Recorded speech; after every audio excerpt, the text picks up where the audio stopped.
Selamat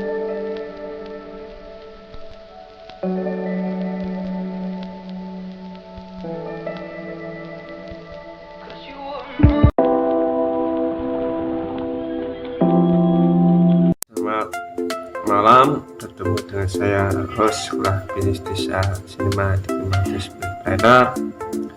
Pada malam hari ini saya akan membahas mengenai bisnis ataupun jualan.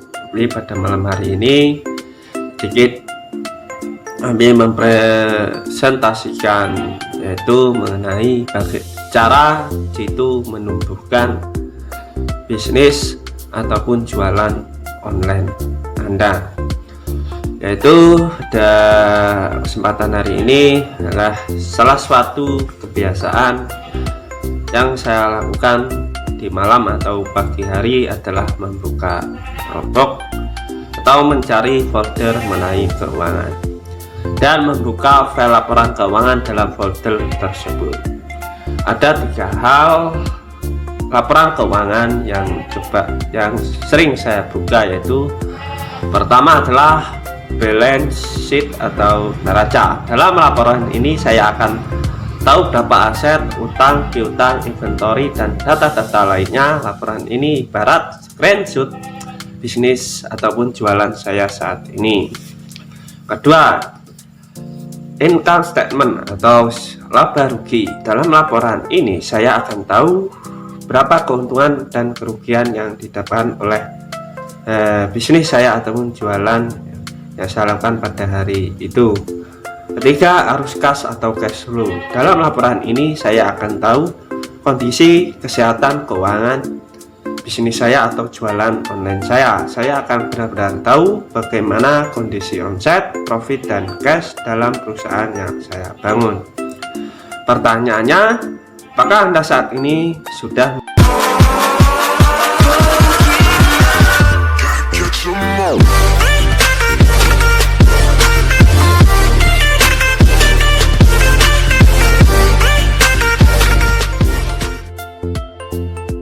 memiliki 3 laporan keuangan tersebut? Begini, jangan dulu jauh-jauh punya 3 laporan keuangan. Pertanyaan saya, apakah Anda paham dan bisa membaca laporan keuangan tersebut? Apakah Anda benar-benar memahami bahasa finansial dalam bisnis ataupun jualan? Apakah tahu bahwa perusahaan Anda sekarang sedang turun, stagnan, atau tumbuh? Ingat, jika Anda bisnis ingin bebas finansial, tapi dalam kondisi buta finansial, bisa-bisa Anda jadi orang yang sial. Kok bisa sial? Karena Anda bisa terlena dengan omset yang besar, padahal cash flow hancur.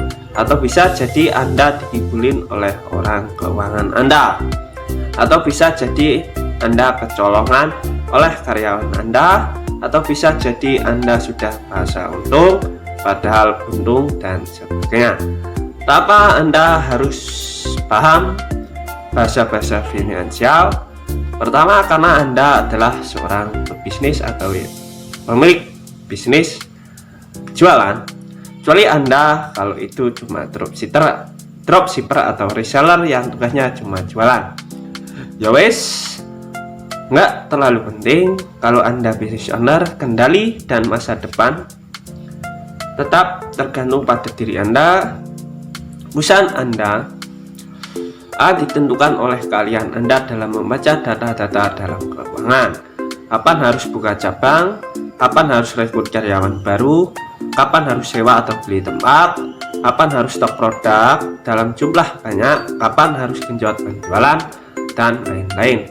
Kedua, karena bisnis Anda bisa hancur karena ya, kalau Anda bercita ingin menaikkan omset dan memperbanyak jumlah pelanggan, tapi Anda sendiri nggak pernah mengukurnya, maka mungkin Anda bisa menaikkannya. Bahaya, bisa-bisa bisnis Anda hancur lebur alias bangkrut karena Anda nggak pernah mengukurnya setiap hari. Tiba-tiba Anda angkat dalam laporan keuangan Anda terlanjur minus dalam jumlah yang besar dan sulit untuk mengambil tindakan kecuali menutupnya. Ya, bisa almarhum usaha Anda. Nah, sekarang coba Anda merenung sebentar. Jika Angka 0 itu adalah tidak paham sama sekali tentang bahasa finansial, dan 10 itu adalah sangat paham tentang bahasa finansial. Kira-kira Anda berada di angka berapa? Bisakah Anda menyebutkan berapa jenis persisnya nilai aset, inventory, utang, piutang, omset, profit, dan cash Anda saat ini? Silakan isi jawabannya di kolom komentar. Lalu Anda tambahkan apa yang harus Anda lakukan agar Anda berada dalam kondisi angka 10. Ayo, itu yang bisa saya sampaikan mengenai presentasi mengenai menumbuhkan sebuah bisnis. Jangan lupa sekali like dan subscribe di Sekolah Bisnis Desa. Dan Anda bisa membantu share tentang presentasi ini dan bisa menyelamatkan para pebisnis dari jurang kebangkrutan gara-gara buta finansial. Oke, saya akhiri presentasi pada malam ini. Wassalamualaikum warahmatullahi wabarakatuh.